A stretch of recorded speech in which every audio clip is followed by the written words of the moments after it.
Bom, boa tarde. Antes de continuarmos, deixa eu retomar um pouquinho a parte mais importante do que a gente fez na última aula, porque a gente provou algo que é importante do ponto de vista puramente, uma prova puramente probabilística, né, que dizia do teu seguinte resultado, que se você tem uma cadeia finita irredutível, então tem uma distribuição estacionária, uma medida invariante, né, e é única também. Então, a gente construiu essa medida olhando um ciclo, né, entre você saindo de um estado I até o momento em que você volta, excluído, até o último tempo antes. Olhando esse ciclo, que é aleatório, esse intervalo de tempo aí, estou chamando de ciclo, mas ele não tem esse nome formal, tá? Olhando esse intervalo de tempo aleatório, a gente definiu algo que nós chamamos pitil de J, que era o número médio de visitas ao estado J. Esse I eu fixei, essa pitil depende do I, né? É o número de vezes que você visita qualquer outro estado antes de retornar aí, pegando o valor esperado disso. Isso é uma função que não é uma distribuição de probabilidade, mas o importante é que a soma dos valores é finita, então eu posso normalizar de modo a ficar uma distribuição de probabilidade. E ela é estacionária ou invariante, como a gente viu. Bom, para que uma coisa crucial nisso é o fato que a massa total, né, que é a soma dos valores dessa medida, seja finito. E para isso a gente usou esse lema aqui, né, que provamos antes, que se você tem uma cadeia finita, P irredutível, e você começa em qualquer estado, o tempo médio da primeira visita a qualquer outro, que é esse valor esperado aqui, é finito, qualquer que seja o par. Tá? Então, hoje vocês estão vendo o meu mouse, né? Estão vendo? Sim. É porque, obrigado, que talvez em todas as aulas anteriores eu pensei que estava visível, mas pelo visto não estava, eu só consegui fazer ficar visível mudando para o Chrome. Enfim, então a gente mostrou que isso era finito, e eu me lembro que no final da aula alguém estava com dúvida que a demonstração não tinha ficado muito clara, em parte talvez pela apresentação aqui, então deixa a gente rever o porquê, né? É um exemplo onde a propriedade de Markov, né, a propriedade de Markov a gente vai usar muito, né? Que é importantíssima aqui, tá? Vale. Então, a primeira coisa que a gente tinha visto é que se eu pegar qualquer par, eu posso sempre encontrar um M, né? Tal que, para qualquer que seja o par I e J, eu vou ter uma potência de P menor ou igual a M, tal que aquela entrada é positiva, maior ou igual a epsilon, um epsilon que eu fixo. Né? Isso porque eu tenho um número finito de números positivos, né? Porque aqui você tem, sempre tem uma potência que vai dar positiva naquela entrada, e você pega o máximo dessas, então vai ter esse fato aqui de modo trivial. Tá? Isso que está dito aqui é o mesmo que dizer isso, né, que saindo de I, a probabilidade que você fique sem visitar J, x1 diferente de J, até xm diferente de J, é menor ou igual que 1 menos epsilon, porque vai ser o complementar de para igual a J, né, para algum deles. Tá? É importantíssimo que aqui eu tenha o máximo em I, tá? Senão esse não ia servir muita coisa, tá? Porque como eu tenho um conjunto finito, e eu tenho esse máximo em I. Tá? Então, daí, me lembro que vocês, na hora, ficaram com alguma dúvida como que eu obtinha isso aqui, né? Se eu obtenho isso para todo K, dá na mesma, para 2, 3, etc. Eu estou dizendo que a cauda decai geometricamente, então, pelo exercício que a gente viu, que o valor esperado eu posso calcular somando a cauda, fica finito, tá? Então, vamos deixa eu rever, porque como é um fato importante que usa a propriedade de Markov, é bom que fique claro, tá? Eu expliquei no final da aula, depois que tinha acabado, mas acho que talvez, não sei se ficou claro para todo mundo, tá bom? Tá? Então, você tem aqui o evento aquele, que diz que não visita J até o tempo M, que é a mesma coisa que escrever isso aqui. O motivo pelo qual ele é menor ou igual a 1 menos epsilon porque qualquer que seja o J, aqui dentro tem um cara em que a probabilidade da menor ou igual que 1 menos epsilon. Então, a probabilidade da interseção é menor ou igual que qualquer um desses. Né? Então, essa é a primeira afirmação que eu tinha feito. Agora, a gente quer ver que, se eu digo que fica 2 vezes essa quantidade de tempo sem visitar J, né, que é isso aqui, né, x1, xm até o x2m é diferente de J. Por que vai dar 1 menos epsilon ao quadrado? Então, isso aqui é uma interseção de 2 eventos. O A, vamos chamar que é esse primeiro, que é exatamente esse que está aqui, e o B, que vai do m mais 1 até o 2m. São mais ou menos, né, parecidos, tem uma sequência de comprimento m, em que o processo não visita J. Então, eu posso calcular como é a probabilidade de uma interseção, eu posso escrever assim, probabilidade de A vezes a de B dado A. Então, a de A já sabemos que é menor ou igual a 1 menos epsilon, e o ponto principal é ver por que essa é menor ou igual que 1 menos epsilon, né? Então, a gente quer ver isso aqui, probabilidade de B dado A. Então, quando eu quero calcular a probabilidade do B, que tem a ver com o tempo m mais 1, etc., eu sei, como eu sei que tem a probabilidade de Markov, eu vou ver o que o A me diz sobre o tempo m. O A me diz que xm não é J, só isso, né? Mas eu posso calcular essa probabilidade condicionando aonde que eu estou no tempo m. Eu vou estar em algum lugar, algum K, que não é J.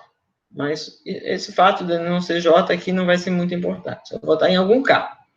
E eu começando em K, eu não visito J em todos esses tempos. Né? Então, o que eu estou usando aqui é que a probabilidade de B, dado isso aqui, dado alguma coisa, se eu digo quem é o XM, eu posso calcular como a nova cadeia começando naquele valor. Mas eu tenho que dizer quem é o XM.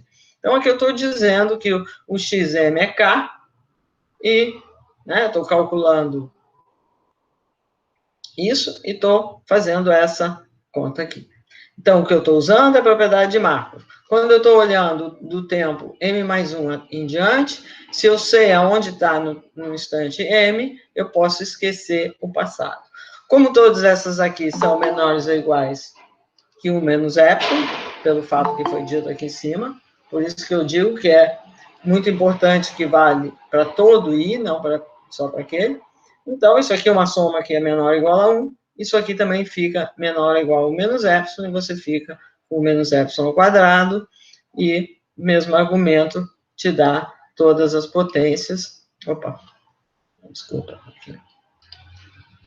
Te dá todas as potências, e, portanto, você obteve isso, e da onde, por esse exercício aqui, você sabe que o valor esperado é finito. Com isso, a gente definiu essa nossa PTU, né? E provamos na última aula que isso aqui vale. Se isso aqui vale, quando aí eu pego, divido, normalizo o PTU, divido por uma constante, também vai continuar a valer. Então, eu dividi por uma constante, que é esse número aqui, de modo que ela fique uma probabilidade. Então, é essa nova π aqui, que eu estou chamando πi j, porque a PTU dependia do i, né? Que é esse aqui. Tá? Como a gente vai ver, e eu mencionei, de fato, a PI não depende mais do I, mas essa primeira dependia. Como aqui eu não sabia ainda, eu peguei e escrevi da forma usual, né? Eu deveria ter posto um I aqui na PTIL também, mas para simplificar. Então, tem uma coisa importante, é que, então, você tem uma distribuição estacionária e que, de fato, né, nós estamos vendo aqui que no ponto I, ela vale 1 sobre isso, porque PTIL de I automaticamente é 1, né, porque você está olhando o número de vezes que você visita I, entra aqui antes disso aqui. Então, aqui no meio você não visita nunca, só tem essa primeira, tá? E o motivo pelo qual você tem essa propriedade, conforme a gente fez na última aula, intuitivamente é simplesmente porque o que essa propriedade aqui está dizendo é que se você faz um shift no tempo, né, você anda uma unidade de tempo, você tem a mesma distribuição. E quando você anda uma unidade de tempo aqui, significa que você está transladando tudo aqui de 1, né? Então, você começa no tempo 1 e acaba no tal mais i. Mas o 0 e o tal mais i, mais ou menos a mesma coisa, né? Está em i. Então, por esse motivo, essa é a razão, vamos dizer, intuitiva, mas a gente precisava fazer a conta que nós fizemos na aula passada. Então, com isso, a gente construiu uma distribuição estacionária, né? Aqui, periodicidade não importa de jeito nenhum, essa é uma construção puramente probabilística, então ela é bem melhor, mais robusta, né? Melhor, mais intuitiva também, do que simplesmente apelar para Perron-Frobenius, um teorema de autovalores, tá? Então, aqui a gente tem uma distribuição estacionária. E, de fato, ela é única, eu comentei, mas não cheguei a fazer na última aula, né?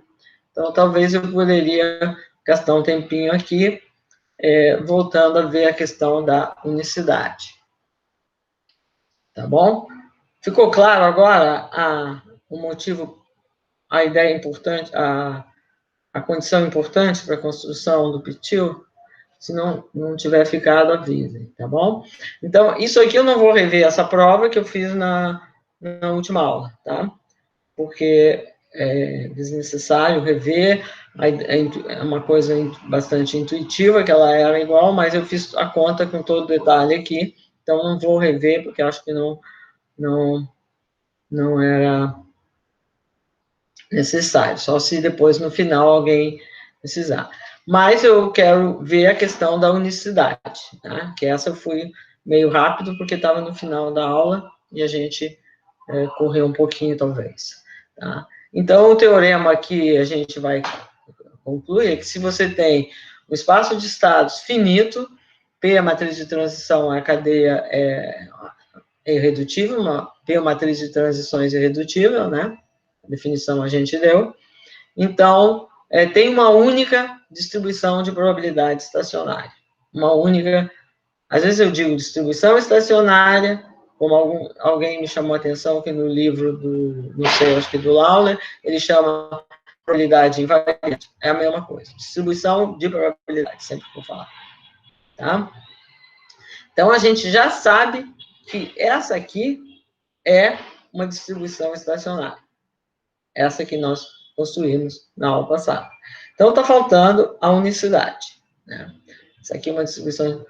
Então, eu afirmo o seguinte, basta você mostrar que se você tiver uma PJ, probabilidade, né, que satisfaz a equação que define distribuição estacionária, π é uma probabilidade, satisfaz isso, né, que é a equação π vezes p igual a π, e diz que ela é estacionária. Se você começa com ela no tempo 0, no tempo 1 você continua tendo essa distribuição.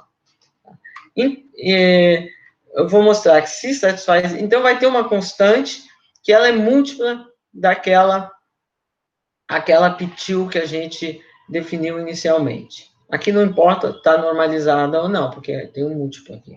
Tá?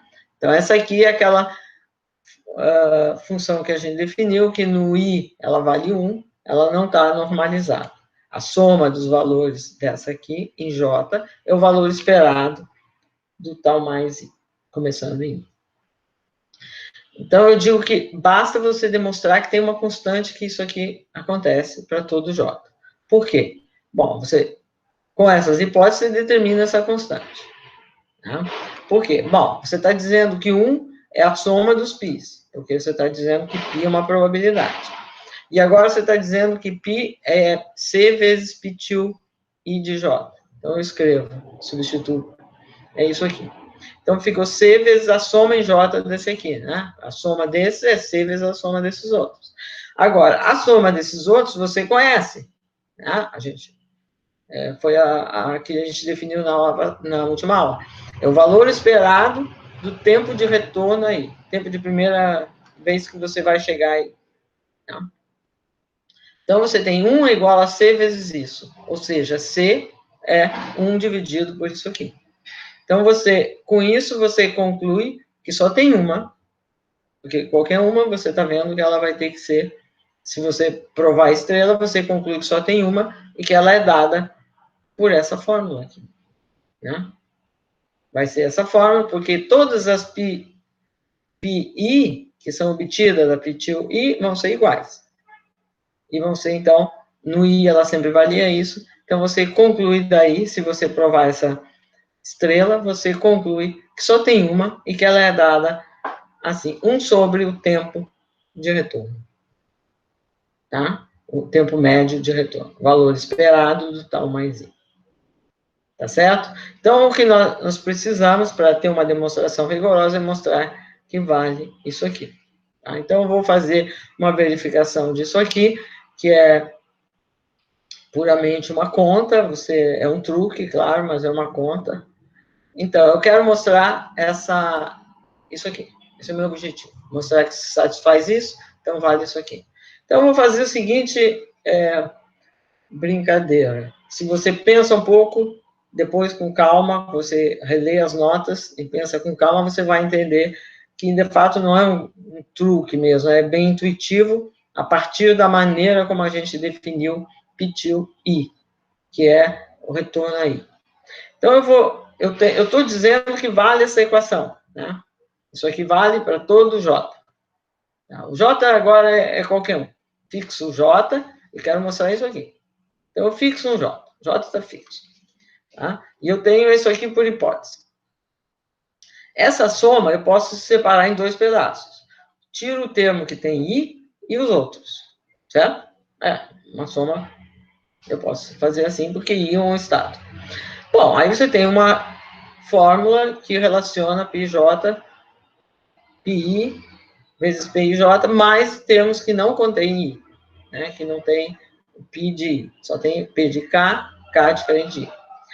Eu pego essa fórmula e vou iterá-la. Ou seja, eu vou pegar esse termo aqui, π, K, vou substituir aqui por essa expressão onde J é igual a K. Tá? Certo? Que agora eu não vou chamar de K aqui. Então, eu vou substituir. Tá? Então, eu tinha PI, PJ, desculpa, é isso que está aqui. Aí, eu vou substituir aqui pela mesma coisa. Escrevo de novo. Vai ficar isso aqui, ó. P de I, P de IJ, mais a soma P de IK, K diferente de I, P de KJ. Porque eu simplesmente estou substituindo aqui os termos, o termo que tinha PI, né? Então, vai ficar o PI em evidência. E o outro que não tem o I, né? Aqui, então, PL, P de LK, P de KJ. Então, aqui no meio você não viu o I ainda, certo? O J até poderia ser igual a I, não importa. E aí você continua a substituir isso quantas vezes você quiser. Aqui eu fiz T vezes. Então, quando você fizer essa substituição T vezes, você vai ter um PI em evidência e uma soma de termos, onde o que ele está dizendo ali é que o XU é diferente de I para todo U menor que S. E o XS é J. Simplesmente está dizendo isso. É o que diz essa fórmula. Aqui diz que X1 é J, aqui diz que X1 é qualquer coisa diferente de I, que é o K, e o X2 é J, que é que eu tenho dois P's. Então, eu estou passando do X0 para o X1, do X1 para o X2. E assim vai. Então, você vai ter essa termo aqui, que vai ser proveniente disso, quando você continua só Aí terá. E o outro, que é o que vai sobrar. Tá? O que vai sobrar, ele está dizendo o seguinte, XU é diferente de I até T, antes de T, e XT é J. Mas ele está distribuído de acordo com π, só que não é o valor I, não está permitido. Né? O que você tinha aqui, π de L, mas L era diferente de I. Então, você começa com π, mas está dizendo que x0 não é I. Todos eles não são I, e o último é J. Então, você tem essa fórmula, vale sempre, é um exercício imediato de substituição ali. Você tem isso. Bom, isso aqui eu não sei calcular isso aqui, mas eu sei que ele é maior ou igual a zero, que é uma probabilidade. Então, eu obtive uma desigualdade. π de J é maior ou igual que π de I, vezes isso aqui, né? Que quando eu mandar t para infinito, vai me dar exatamente aquilo que eu chamei π til I J. É exatamente aquela definição. Tá? Se você, porque o tempo poderia ser qualquer um. Então, eu vou ter como resultado essa desigualdade que está escrita aqui. Tá? Né? Porque se você somar, você vai até chegar em I. Então, você vai ter essa desigualdade. Tá bom? Então, como eu tenho essa desigualdade que vale para todo J. Agora, eu vou fazer simplesmente uma conta algébrica. Simples. Bom, como eu tenho π é igual a π vezes P, então também vale isso, qualquer que seja o n. Né? Porque simplesmente eu continuo, multiplico por P à direita, fico π vezes P igual a π vezes P quadrado. Mas π vezes P é π. Então, fica isso aqui. A gente já falou disso. Né? Então, da equação que a gente tem, nós temos isso, que π de I é igual a isso, que é maior ou igual, pela fórmula que eu tenho aqui, vou substituir π de K maior ou igual que isso, por isso que está escrito aqui. Eu estou simplesmente substituindo o πk que estava aqui, π de I, que era π de K que estava aqui nessa desigualdade, por o lado direito da equação. É π de I vezes πi til K. Tá? Estou usando essa desigualdade aqui nessa forma. Então, ficou maior ou igual a isso. Bom, agora, esse termo que está aqui, você está somando em K, π til I de K, Pn, Kj. Como π til tem essa propriedade, que π til vezes P é igual a π til, só que não é uma distribuição de probabilidade. Isso aqui é igual a π til de I, por definição, porque aqui o ponto que tem aqui é I. Então, ficou π til I de I. Mas isso aqui é 1, por hipótese. Então, ficou PI. Então, você vê que você fez um sanduíche. Começa aqui com PI, tem uma desigualdade, e aqui tem PI também. Tá? Então, você sabe que se você tiver um termo aqui que é maior ou igual a zero, vai ter que dar igual. Né? Se desse maior em algum termo...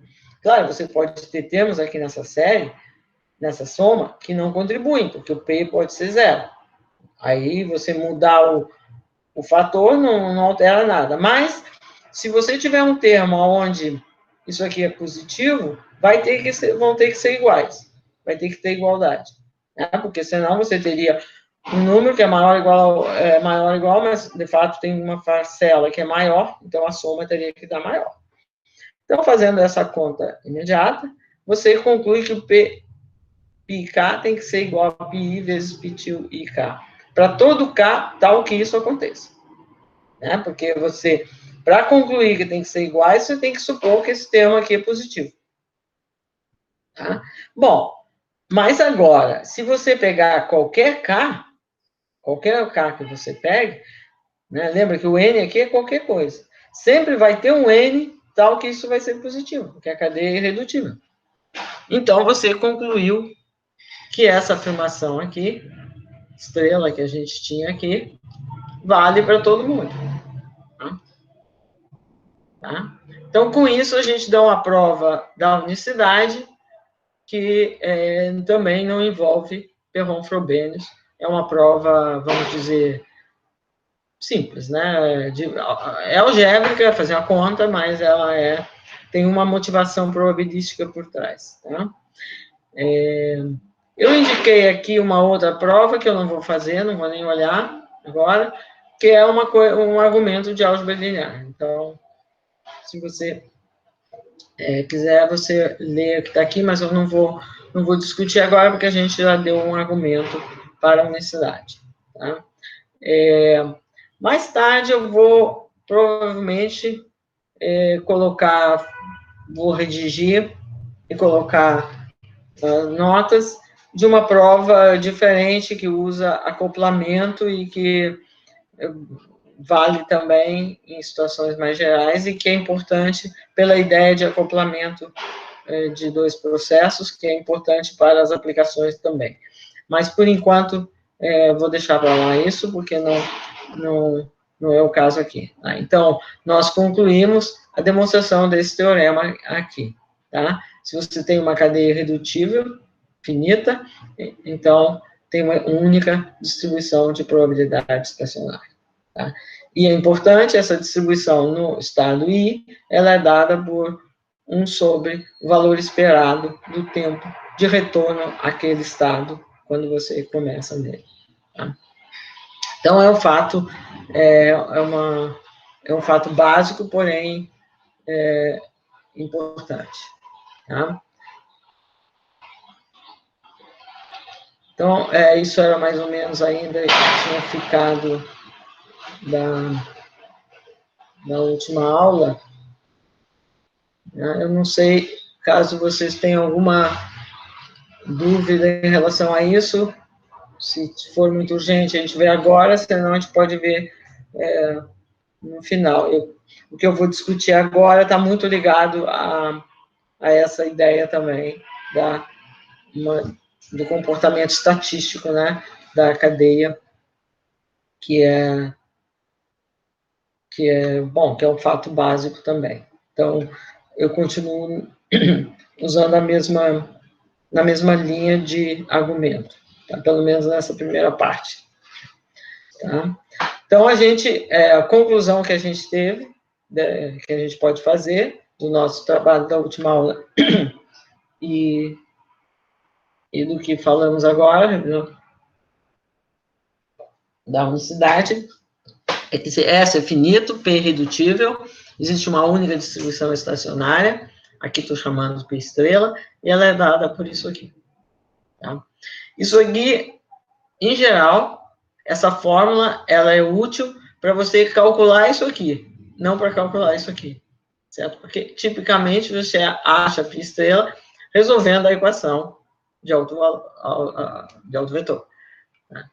E essa aqui você vai, então, obter, porque, tipicamente, é muito difícil saber a distribuição do tal mais I. Então, mas ela é uma fórmula importante do ponto de vista da interpretação, né? Porque ela diz que aquilo que é bem intuitivo, né? E que está formalizado aqui nessa outra proposição que vou provar agora, tá? Porque quanto mais tempo você demora para retornar ao estado, é menos provável que você fique lá, né? Que em equilíbrio vai dar menos, você vai visitar menos, porque se o tempo de retorno é maior, então você visita menos. E a Pi-estrela deveria refletir exatamente isso, a proporção de tempo, se você observasse o seu processo por um tempo muito grande, a proporção de tempo que você fica lá. E isso é o que está colocado aqui nessa proposição. Tá? Então, eu pego a minha cadeia, chamando a minha cadeia de... Minha cadeia, estou chamando aqui de X. Aqui, X. Ops, não tá... Aqui, X, né? Então, a minha cadeia no tempo está K. Então, eu estou vendo aqui nessa segunda fórmula, na fórmula B, a proporção de tempo entre 1 e N que o processo passa em J.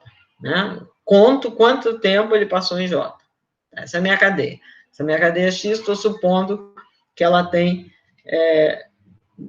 essa matriz de transição P, tá bom?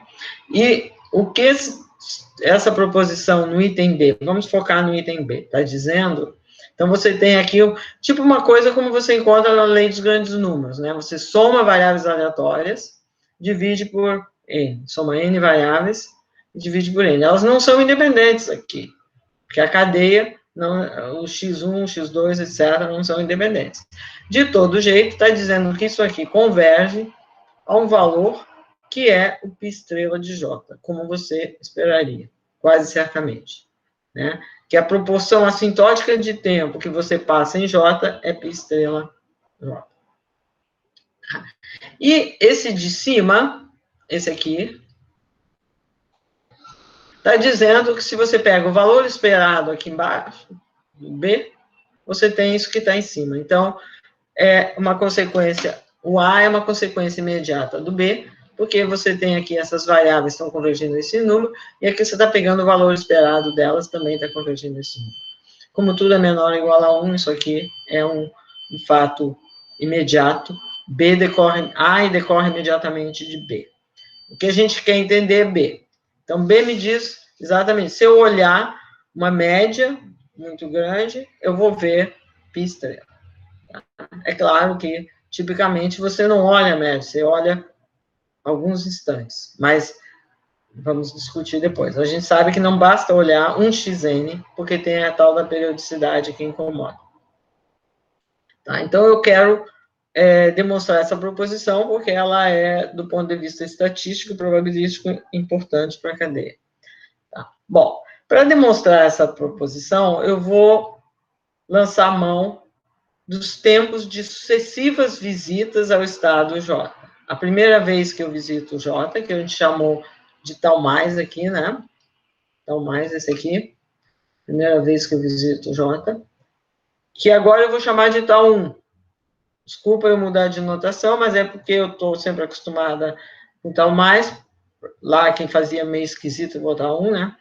E as agora, como eu preciso segundo, terceiro, etc., é mais conveniente eu chamar de 1. E agora eu vou chamar de tal 2, a primeira vez depois do tal 1 que eu visito o J. Tá? Então, tal 1 é o tempo da primeira visita a J, sem contar o tempo inicial. Né? Se eu comecei em J, seria o retorno. E tal 2 é a primeira depois dessa, tal 3, a primeira depois do tal 2, etc., etc. Tá bom? Então, essas variáveis, tal 1, tal 2, etc., são variáveis aleatórias definidas em cima da minha cadeia, em termos do meu processo. Elas são importantes. Tá? Eu estou afirmando o seguinte, se você... Vamos dizer que o J é qualquer coisa, mas vamos dizer que eu tenho um J aqui fixado. Se o X0 é J, essas variáveis, tal 1, tal 2 menos tal 1, tal 3 menos tal 2, de fato, elas são independentes, identicamente distribuídas. Né? Porque o que elas são? É o seguinte, você começa em J, a primeira vez que você está em J de novo. Né? Pela propriedade de Markov, como você chegou lá, não importa muito. Depois eu vou tornar mais rigoroso, mas tá? Não está super... Não estou dando uma demonstração, mas é bem intuitivo, né? Porque o que é tal 1J? Comecei em J, estou falando x0 igual a J, se x0 igual a J. Tá? E eu estou vendo a primeira vez que o processo visita J. Aí, quando eu vou olhar, eu me coloco no tal 2, né, e olho para frente. Né? Então, tal 2 menos tal 1 é exatamente quantas vezes você tem que andar aqui, né, porque você vê que aqui tem um tal J, tal K mais 1. É o primeiro. Então, quando você subtrai, você está olhando o tempo que falta. Então, essa aqui vai ser um novo, né, como naquele desenho, aquela figura da aula passada, que eu estou olhando entre tal 1 e tal 2, etc. Né? São variáveis I e D. Tá? Então, essas variáveis aqui são aquelas que apareceram na aula passada, né? Talvez podia ver aqui para não ter que acontecer alguma coisa aqui. Ai, meu Deus. Tá, aqui. Eu acho que estava aqui, né? Estava aqui, né? Aqui. Vocês estão vendo? Sim. Tá. Então, isso aqui é o tal 1, esse aqui seria o tal 2, esse aqui é o tal 3, tal 4, etc. Então, o que eu estou falando ali é que o tal 1, esse pedaço aqui, esse aqui, etc., esses pedacinhos, intervalos de tempo entre as sucessivas visitas, vão ser todas independentes e vão ter a mesma lei. Porque simplesmente a sua cadeia começa em J, no caso aí era I, né? E é a primeira vez que você visita J. Tá bom? Então, vamos voltar aqui à nossa... hoje, tá bom? Então, essas variáveis são I e D, tá bom? Bom, quando eu somo as primeiras K dessas variáveis, esse tal 1 mais tal 2 menos tal 1, etc., mais tal 3, é uma soma telescópica, eu vou chegar a tal K. Né? Porque uma soma, primeiro é tal 1, mas eu vou subtrair o tal 1 aqui, vai ficar onde somar os dois primeiros é tal 2, etc. Então, se você aplica a lei forte dos grandes números, que você conhece, quando eu somar os K primeiros, divido por K, quando eu mando K para infinito, isso converge ao valor esperado. O J está fixo aqui, nessa história. O valor esperado, que é finito, né? Porque foi uma coisa que a gente provou. Tá? Então, isso é imediato daquilo que você conhece como lei forte dos grandes números, que você estudou em cálculo das probabilidades. Bom, se isso aqui está convergindo, né? Se eu inverto, né, faço o inverso disso, K dividido por isso, vai convergir a 1 sobre isso, né, porque é trivial.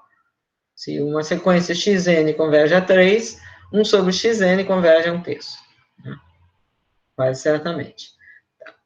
Então, essa sequência está convergindo, que é uma variável, aqui são variáveis aleatórias, elas estão convergindo quase certamente, ou seja, se você joga fora um conjunto que tem probabilidade zero, elas convergem fora desse conjunto a 1 sobre isso.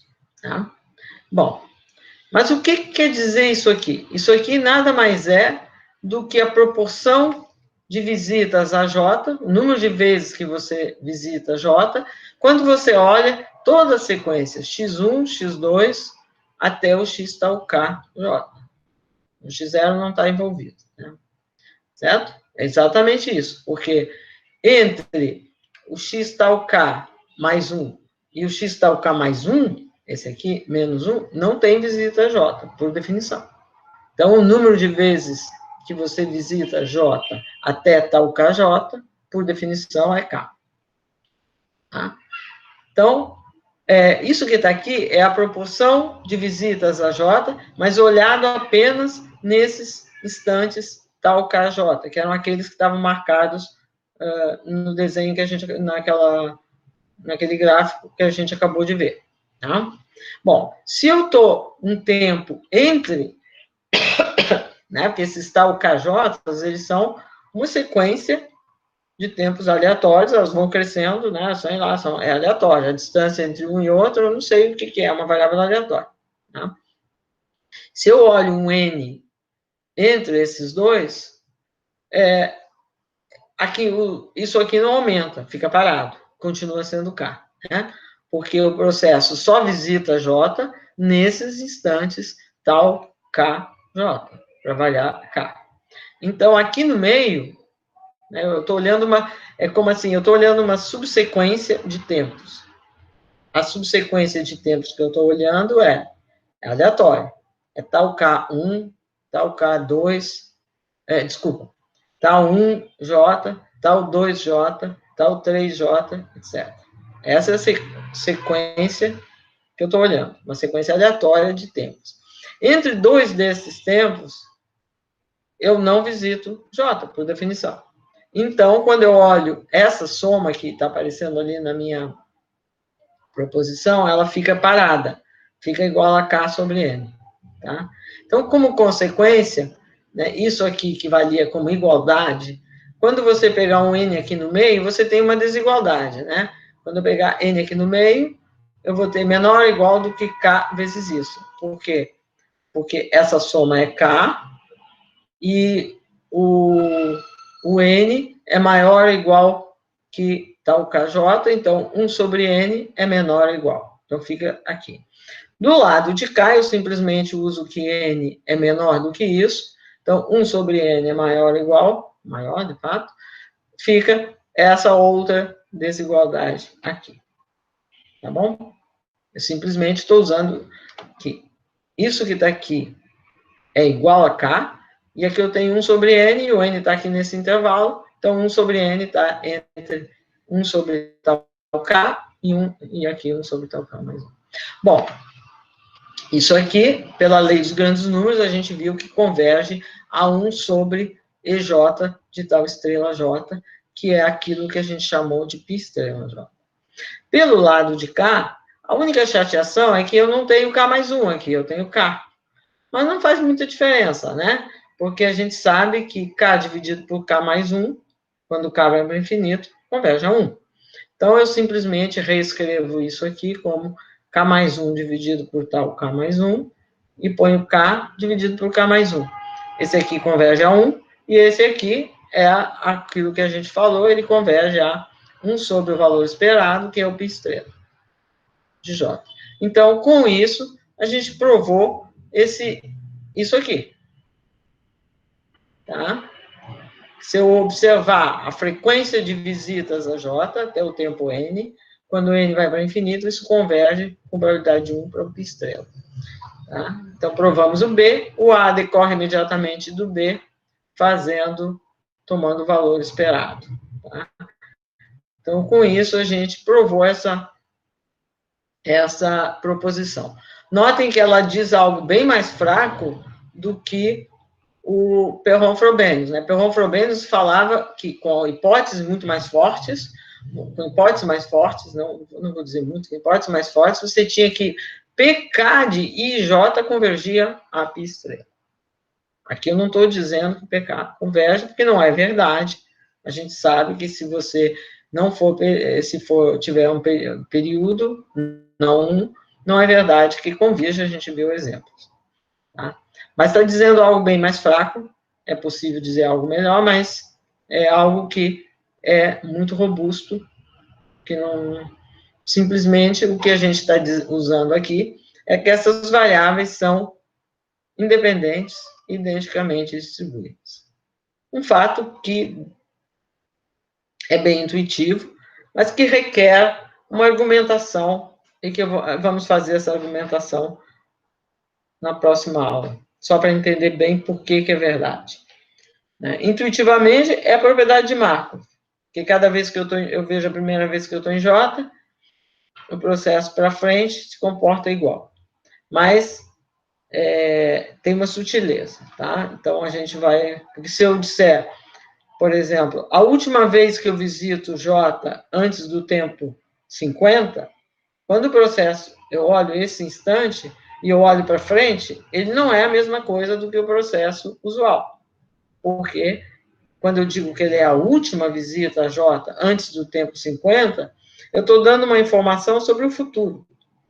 Então, eu não posso aplicar a propriedade de Markov quando a informação sobre o futuro é dada. Mas aqui não, é a primeira vez que alguma coisa acontece. Então, a primeira vez que alguma coisa acontece, eu não preciso olhar o futuro para saber onde eu estou, né? Então, por isso que vale isso, e a gente vai voltar a isso na próxima aula, mas é um fato importante. Tá? Então, estou querendo enfatizar aqui, esse resultado é mais fraco do que aquilo que tem no Perron-Frobenius, mais fraco nesse sentido aqui, né? Você tem uma média em vez de ter... Por outro lado, você tem esse resultado aqui, que é probabilístico, e que, obviamente, Perron-Frobenius não diz nada sobre isso. Perron-Frobenius simplesmente fala de matrizes, então são de valor esperado, de probabilidades, não fala de variáveis. Aqui é um resultado estatístico, um resultado sobre variáveis aleatórias, que convergem a uma coisa determinística. É uma coisa, lei dos grandes números. Tá bom? Então, é de natureza muito diferente. Vamos ver um exemplo, porque é bom a gente ver como que as coisas funcionam em algum exemplo. Então, vamos pegar hoje aquele exemplo mais simples de que nós falamos na primeira aula. Acho que foi na primeira aula. Se não foi na primeira, foi na segunda. Tá bom? Mas, então, eu tenho dois estados, 0 e 1. Eu pulo do 0 para o 1 com probabilidade P. Do 0 para o 1 com probabilidade P. Do 1 para o 0 com probabilidade Q. Com a probabilidade complementar, eu fico parado. Né? P e Q eram dois números, entre 0 e 1.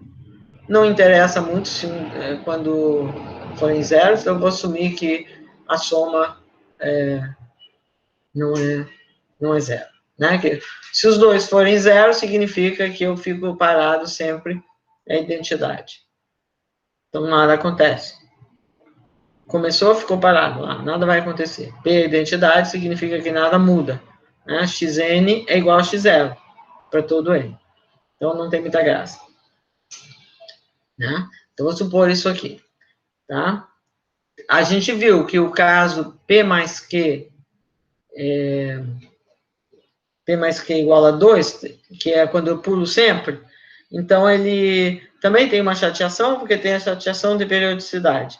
Mas esse é irrelevante para nós aqui. Por isso que aqui não tem aquela hipótese P mais Q menor que 2. Se for 1 aqui e 1 aqui, eu estou pulando sempre. Mas nada vai... Para esse argumento nosso, não deveria ser importante, como não é. Porque periodicidade não tem a ver aqui.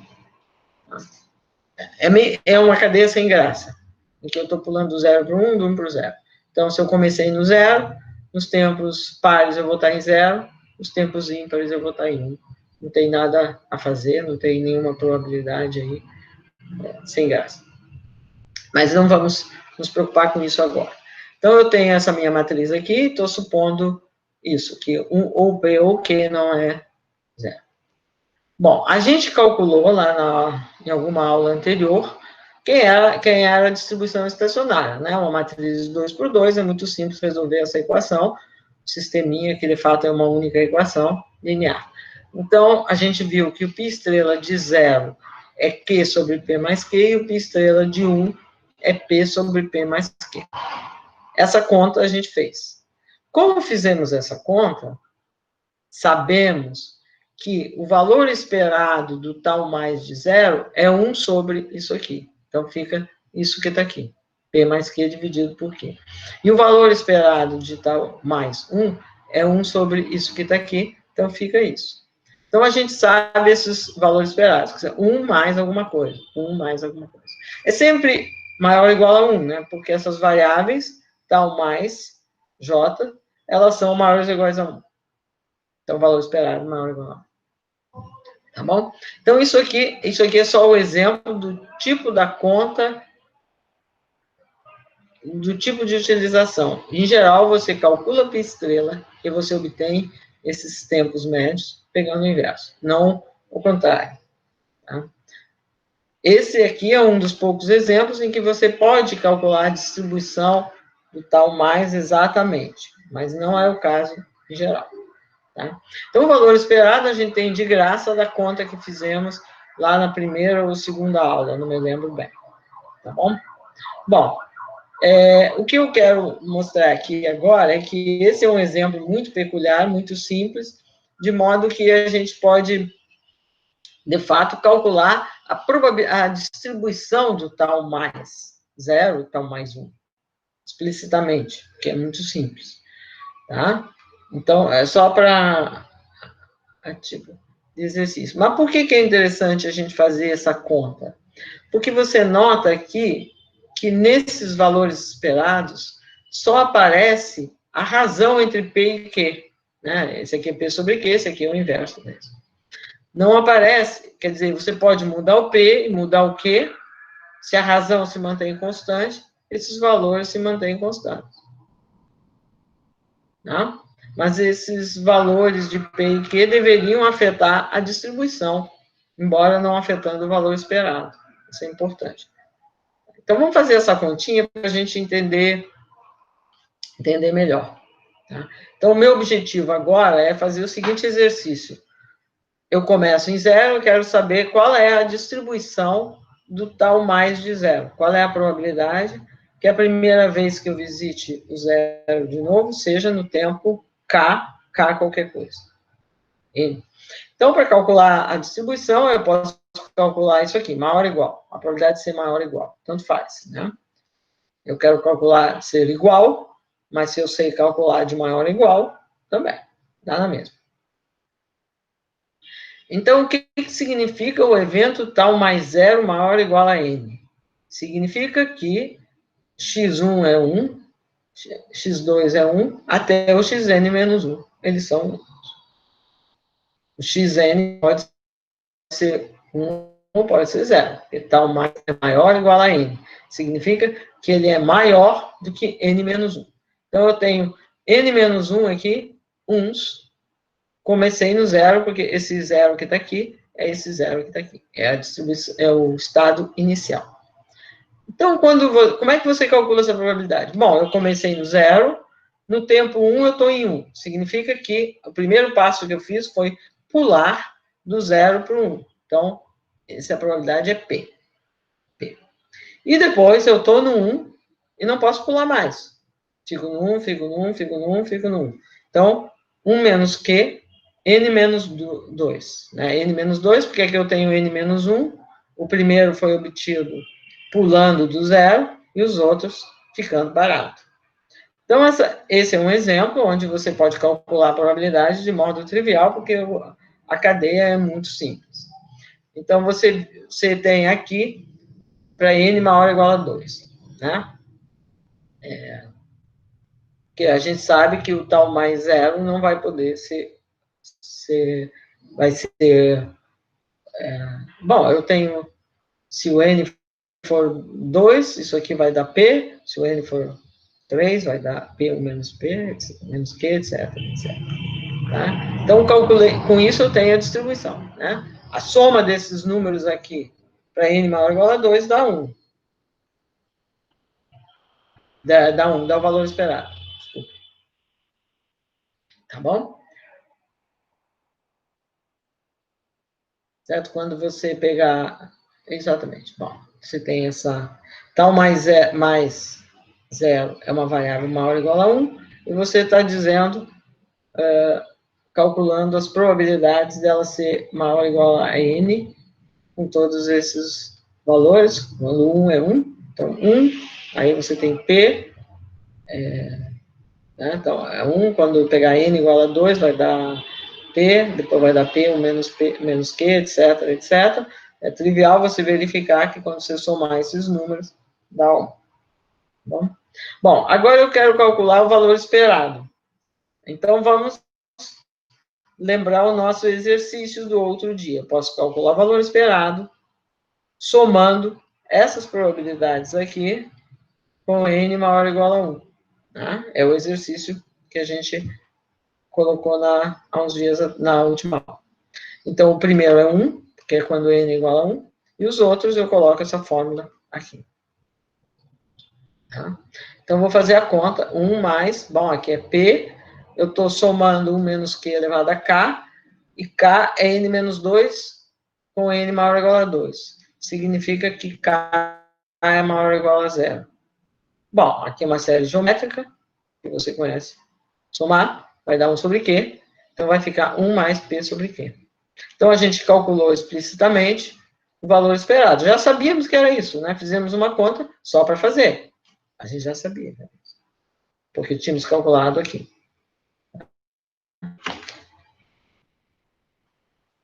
Tá? Então, bom, agora trocando P por Q, obviamente, não precisa fazer, porque é só trocar P e Q. Então, são a mesma coisa. Tá? Então, a observação que eu quero fazer aqui é essas duas variáveis, tal mais 0 e tal mais 1, tem uma distribuição que a gente em princípio, não sabe qual é, mas a gente sabe os valores esperados. E a gente vê que esses valores esperados só dependem de P sobre Q, da razão. Não dependem de P e Q explicitamente. Então, você se pergunta, bom, mas a distribuição do tal mais zero deveria depender, talvez. O que eu sei dizer sobre a distribuição? Então, a pergunta aqui é, será que a gente pode calcular a distribuição do tal mais zero? Podemos, né? Porque esse é um exemplo muito fácil. Mas, tipicamente,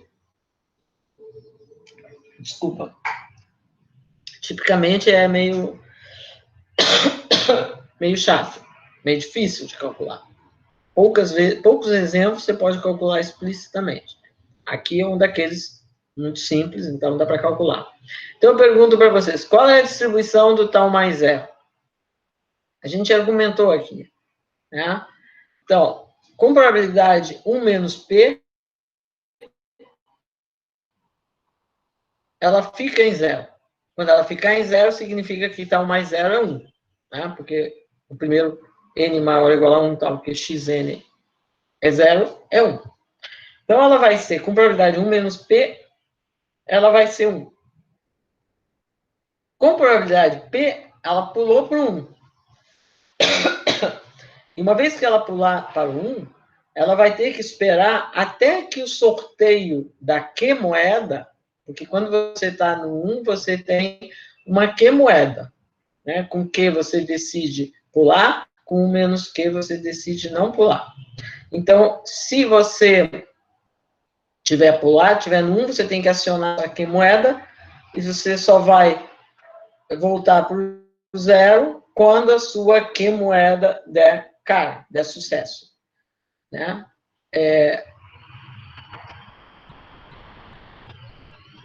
Então, aqui está errado.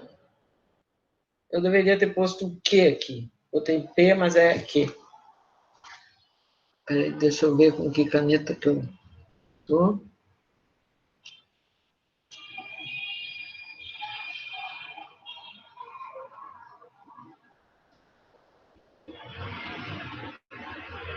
Aqui é Q. Tá? Então, ela vai ser 1. Se eu ficar no, né, com probabilidade P, ela vai dar 1.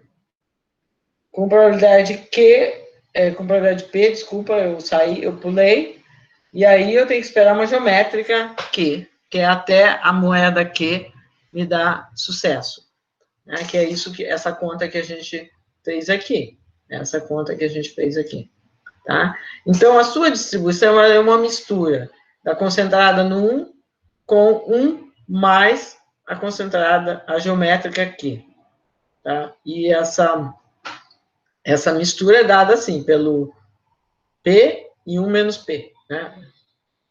Com probabilidade P, ela pula. Com probabilidade 1 menos P, ela fica no zero, vai dar 1 menos P.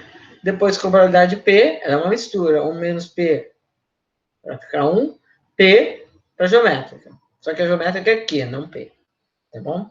Então, essa é a sua probabilidade, então, mais igual a K, que, obviamente, tínhamos calculado aqui, é só subtrair o termo maior ou igual a N, menos o termo maior ou igual que N menos 1. Menos maior ou igual que N mais 1. Tá bom? Então, calculamos a distribuição, você concluiu que ela é uma mistura de uma coisa determinística e de uma geométrica, né? Uma distribuição assim, em geral, uma mistura, você pode imaginar que você tem um experimento em 2 etapas, né? As 2 etapas são óbvias aqui. A moeda P e a moeda Q. A moeda P, você vai jogar. Se der coroa, né? Se não der sucesso, você fica parado. Então, é 1 menos P. Vai ficar 1. Se der sucesso, você partiu para outro estado, você vai ter que esperar uma geométrica. Então, isso é o que chama uma mistura. Tá bom? Então, como exercício, fica aqui um exercício para, né, vocês falaram para indicar exercício, além daqueles. Calcule a média e a variância dessas variáveis. Examina o caso P igual a Q, variando de 0,1. Né? Tá? Porque há de se refletir alguma coisa na distribuição dessas variáveis, né? Então, o que eu quero que vocês concluam com esse exemplo é como que P ou Q impactam a variância. E qual a interpretação que isso pode ter. Então, em vez de dizer para vocês, eu quero que vocês calculem, né? Vocês vão variar, né? Você pega a ideia que você pensa que o P é pequenininho, o P e o Q são pequenos. Por exemplo, você pode examinar esse caso aqui, P igual a Q. Quando P é igual a Q, isso aqui é meio e meio, né? Meio e meio, porque P igual a Q é a mesma coisa. Está no estado 0 ou no estado 1, dá na mesma. Tá? Mas vai ser muito diferente, em termos temporais, se o P for pequeno ou o P for próximo de 1. Né? P igual a Q. Né? Se for pequeno, quer dizer que você raramente pula. Você fica parado, de repente você pula. Aí fica parado, depois você pula. Se o P for próximo de 1, você está pulando com muita frequência. Você está pulando muito. Quase sempre você pula. Então, isso afeta a distribuição, obviamente, né? E você vai ver o impacto disso, por exemplo, se você olhar a variância, né? Tá? Então, isso impacta, por exemplo, o tempo que ele demora para convergir para a situação de equilíbrio, de invariante de equilíbrio. Né? Porque se ele fica parado muito tempo, ele demora a convergir. Isso aqui é um exemplo muito trivial, então ele não mostra tudo, mas se a cadeia fica parada muito tempo no estado, ela tende a ter uma velocidade de convergência para a sua pi-estrela mais lenta, né? Certo? E isso é importante, porque nas aplicações, como hoje alguém aqui perguntou sobre MC-MC, o que é o método MC-MC? Tipicamente, você... bom, tem muitos métodos de simulação que se baseiam em cadeias de macros, né? Porque o seu objetivo é simular uma pi-estrela. A pi-estrela você quer simular, você quer fazer ter uma realização dela. Tipicamente, o espaço de estados S ele é finito, porém, tipicamente, ele vai ter, por exemplo, sei lá, 2 a 10 ou 2 a 100 elementos. E se você pensa numa grade 10 por 10, né, tem 100 entradas, e cada uma delas pode ser 0, 1, né? Exemplo assim, uma coisa pequena, né? E você tem uma medida nesse conjunto, uma distribuição de probabilidade, e você quer simular essa medida, você quer fazer uma realização dela no computador, né? Mas é uma realização, não é bem, nada que você faça no computador é bem aleatório, mas algo que simule essa distribuição que você quer fazer aí, né? Às vezes pode ser, não quero falar uniforme, eu quero falar uma distribuição qualquer, né, de interesse. Então, muitas vezes se lança a mão desse recurso, você usa uma cadeia de Markov que converge para essa distribuição. Então, a cadeia de Markov é um algoritmo, né, bem simples, que vai dizer, bom, eu olho aqui meus vizinhos e faço alguma coisa de acordo com uma vizinhança pequena. Eu olho um conjunto de, sei lá, 4 entradas e faço alguma coisa.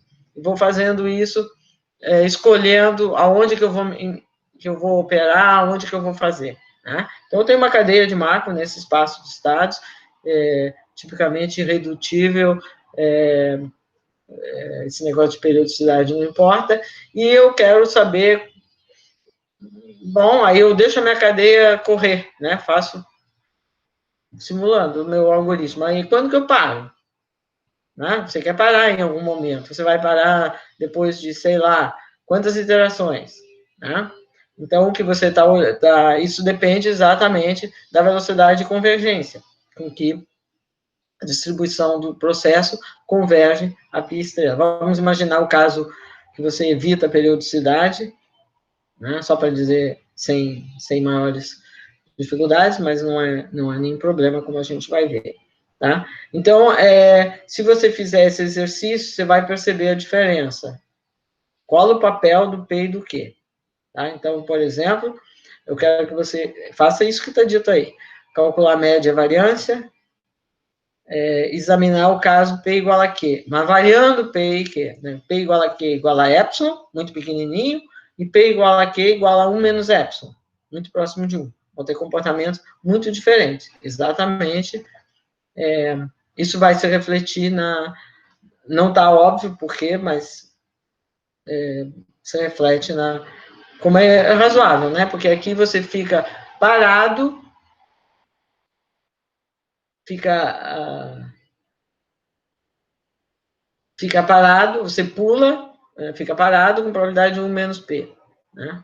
Ou você pula com probabilidade de P. Quando você pular, né, se o P for pequeno, aí depois você vai ficar parado lá no 1 com um tempo muito grande, depende do P e do Q. Tá? Bom, eu não quero... É um exercício, eu quero que vocês deem uma pensada aqui, tá bom? Deixa eu... Antes de continuar, como eu vou mudar de assunto, se tiver alguma pergunta, assim a gente pode fazer agora, ou então eu discuto o que eu quero discutir mais, vai ser rápido, e aí a gente tem tempo para fazer sem estar gravando, para não ter que interromper a gravação e retomar, porque se eu interrompo, provavelmente vou esquecer. Não tem nada no chat, então deixa eu continuar. Então, agora o que eu queria era só retomar a questão da periodicidade para vocês, para deixar evidente que ela não é ela é simplesmente uma chateaçãozinha menor, tá? Ela não é nenhum problema profundo, ela é um preço que você paga por estar em tempo discreto. Tá? Mais tarde a gente vai estudar as cadeias em tempo contínuo, aí isso não aparece, tá? Então, exemplos que a gente falou de periodicidade, né? Algumas aulas anteriores, foram esses, por exemplo, passeio aleatório no intervalo, aqui era refletor, assim, né? Mas eu estou andando aqui. Então, ou pode ser, você simplesmente pensa no grafo, né? Então, aqui só tem um vizinho, ele pula para cá, aqui só tem um vizinho, ele pula para cá, aqui no meio ele tem 2 vizinhos, ele escolhe um deles. Aqui também esse grafo, né? Que tem um anel aqui com 4, é periódico aqui, mas com 4 vértices, né? Então, ele é sempre, se eu começar num desses 2 aqui, no tempo par eu vou estar aqui, no tempo ímpar eu vou estar nos outros. Porque são exemplos de grafos bipartidos, né? Que o conjunto de vértices está decomposto em 2 pedaços, de modo que cada elo conecta um pedaço um vértice de um desse pedaço com o vértice do outro. O outro exemplo, bem sempre, é uma rede Z2, Z3, sei lá, e você pega isso aqui, né? Por exemplo, você está olhando os pares e os ímpares. Seria aqui os que a soma é par e a soma é ímpar. Então, aqueles que estão vermelhinho e os que estão com um X. Então, todo elo liga uma cruz a uma bolinha. Então, automaticamente, o passeio aleatório aqui é periódico, tem período 2, né? A gente falou disso em aulas anteriores, tá bom? Então, o que eu quero comentar aqui, hoje, para tirar qualquer mistério dessa questão de periodicidade, o que acontece quando você tem uma cadeia finita e irredutível, mas tem um certo período D maior ou igual a 2, né? O período é 1, é a periódica. Então, o que é como nesse caso, em que o período era 2. O que significa? Você nesse caso era 2, você decompôs o seu espaço de estados em 2 conjuntos, e você sempre fica andando de um para o outro, de um conjunto desse para o outro, e volta. Quando você volta, você olha P elevado a 2, né? Então você podia pensar, se você restringe só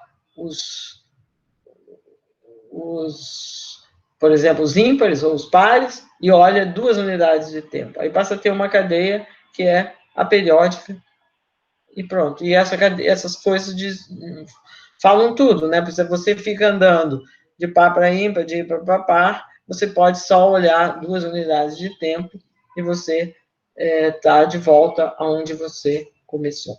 Isso é um fato geral. Se você tiver período D, você pode decompor o seu espaço de estados em D pedaços, em que você vai passando do SI para o SI mais 1, etc., até chegar no SD, e do SD você volta no S1. É como se fosse uma coisa cíclica, periódica, tá?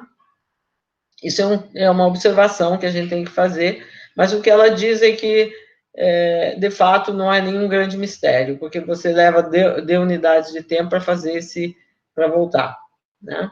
Então, como você está interessado, é muito fácil você imaginar métodos que vão evitar isso. Se você faz uma média numa janela de tamanho D, você já pega todos, né? Porque já que você tem D, então você faz uma janela. Como sempre que você tem dados que, por exemplo, um exemplo concreto, não tem nada a ver com a nossa cadeia, mas é só para a ideia da coisa periódica. Por exemplo, os dados que são divulgados sobre a pandemia, né, no Brasil, sobre número de infectados naquele dia, número de mortos naquele dia. A gente vê que tem uma periodicidade, que chega no domingo é um número menor. Por quê? Porque simplesmente os dados não são coletados, né? Então tem essa. Então, por isso, você nunca deve, a pessoa não deve usar só o dado de um dia, deve fazer uma janela de um certo número de dias, 6 ou 7, sei lá, e observar essa média nessa janela, né? Uma média que vai mudando ao longo do tempo. Então, aqui, para a nossa cadeia, que é uma coisa diferente que a gente está vendo, mas é a mesma coisa, né? Como você tem um mecanismo periódico, você quer não dar importância para esse mecanismo, você faz uma média que leva em conta todo esse ciclo. Né? Para que isso fique, é bom a gente provar isso aqui, né, que eu falei aqui em cima. Tá? Isso aqui, né? Isso aqui que eu falei aqui em cima, provar isso aqui, né? Ops. É que eu esqueço o que eu quero fazer. Então,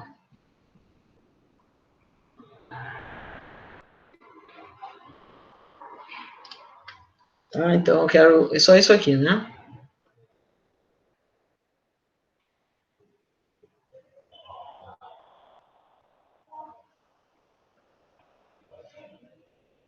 Tá? Eu quero verificar isso aqui. Tem que provar, né? Eu falei para vocês, mas vocês não têm por que acreditar que isso seja verdade, se bem que nesses exemplos que a gente colocou aí é muito, muito trivial, né?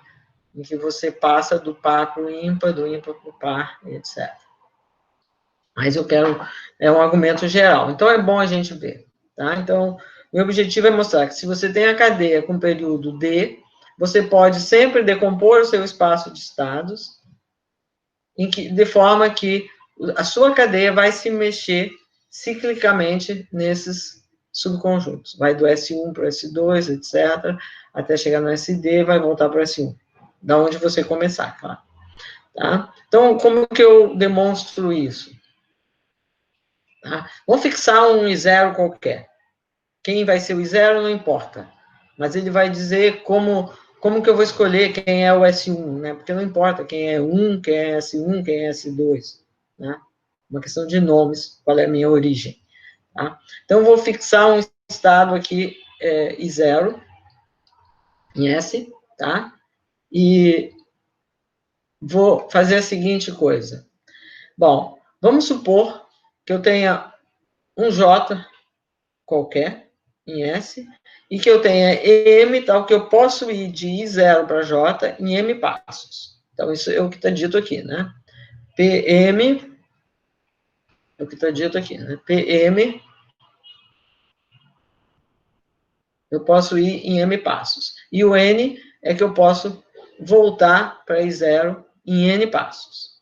Tá? O I0 está fixado, esquece o I0. Fixei para ter um começo, para saber como começar. Então, é automático que quando, desses dois fatos aqui, você automaticamente tem isso aqui, né?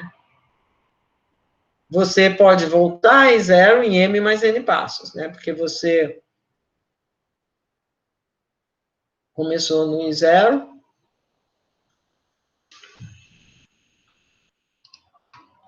né? Você começou no I0,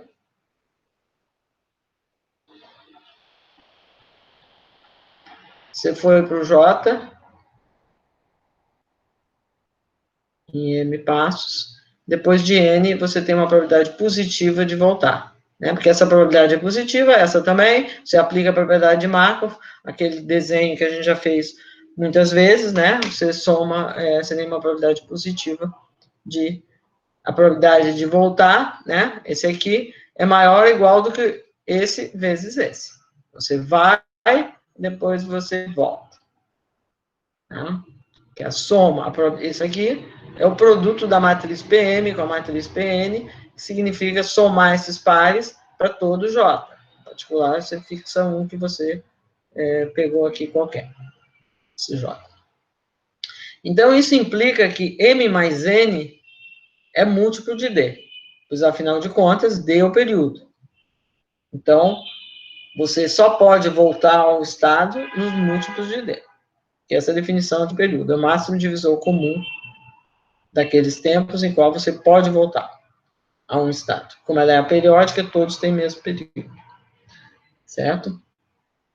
Bom, então, daí você conclui o seguinte: se você pegar esse M e esse N, né, como eu peguei acima, e agora vamos dizer que eu tenha um K em que eu possa ir com probabilidade positiva de 0 para J, um outro K. Né? Eu tenho um M que vale isso, aí eu pego um outro que eu posso ir. Então, você, por esse argumento que a gente acabou de dar, eu vou concluir que K mais N também é múltiplo de D. A gente acabou de ver isso. Então, esses dois números aqui são múltiplos de D. Consequentemente, você tem que M e K têm o mesmo resto quando você divide por D, né? M menos K, ou K menos M, aquele que for maior, né? Vai ficar um múltiplo de D. Bom, múltiplo ambos são, mas só que um é inteiro não negativo. Então, significa que M e K deixam o mesmo resto na divisão por D. Quando você divide por D, os dois vão deixar o mesmo resto, que vai ser um número, né, entre 0 e D menos 1. Tá bom? Então, isso me permite, já de cara, dividir o S de acordo com o que eu vou chamar de SR, que vai ser os J, tais que o resto da divisão é R menos 1. Eu chamei assim só porque eu comecei aqui com S1, não com S0, tá? Então, S1 são aqueles em que não deixa resto, né? São aqueles que você pode visitar nos múltiplos, os outros, que resto 1, etc., até resto D-1. A afirmação que você quer ver é que se o I está em SR e você pode passar para J, então o J está em SR mais 1. Certo? É imediato. Porque é o que está dito aqui. Se você pode ir para cá, então M e K deixa o mesmo resto na divisão por D. Então, se aquele estava em SR, o resto é R menos 1, e aí você pode ir para J, então vai ficar em R mais 1. Né? Você vai chegar bom, onde eu estou interpretando SD mais 1 como S1. Então, significa que o seu processo simplesmente está fazendo isso. Ele, do S1 ele vai para o S2, do S2 vai para o S3, etc. Do SD ele volta para o S1. E é fácil de ver que quando você olhar cada SR, quando você olha de passos, você volta ao SR. Então, é como se o SR com a matriz P elevado a D for ficar uma cadeia de Markov menorzinha, só restrita a SR. E é fácil de ver que ela vai ser irredutível, porque a sua cadeia é redutível, e vai ser aperiódica. Tá? Então, isso aqui é só uma observação para a gente se convencer que essa questão da periodicidade não é nada muito profundo, é só uma coisa, uma chateação do tempo discreto que você tem esse tipo de coisa, tá? É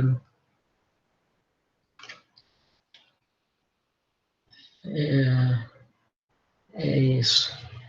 Acho que é mais ou menos isso. Bom, esse exemplo eu já falei outro dia aqui, estava como exercício, mas também estou repetindo o exercício aqui. Quando você tem um ciclo com N vértices, discutir a periodicidade. Bom, é mais ou menos, a gente já falou, mas fica, caso você não tenha prestado atenção quando a gente falou, melhor ainda, você vai lá agora e vê isso aqui, né? Então, esse aqui é o grafo do ciclo, né? Bom, um anel aqui, né? Cada vértice tem dois vizinhos, e ele vai sempre com probabilidade de meio e meio para um dos vizinhos. Passeio aleatório num grafo. Passeios aleatórios em grafos, eles também são importantes pelas aplicações. Tem muitas aplicações e muitas aplicações mesmo, no mundo aplicado, provenientes de muitos algoritmos provenientes ligados a passeios aleatórios em grafos. Então, é uma coisa importante, claro, nós estamos falando de um exemplo muito simples, tá? Então, eu acho que o que eu tinha que falar hoje é mais ou menos isso. Eu vou parar a gravação para que a gente possa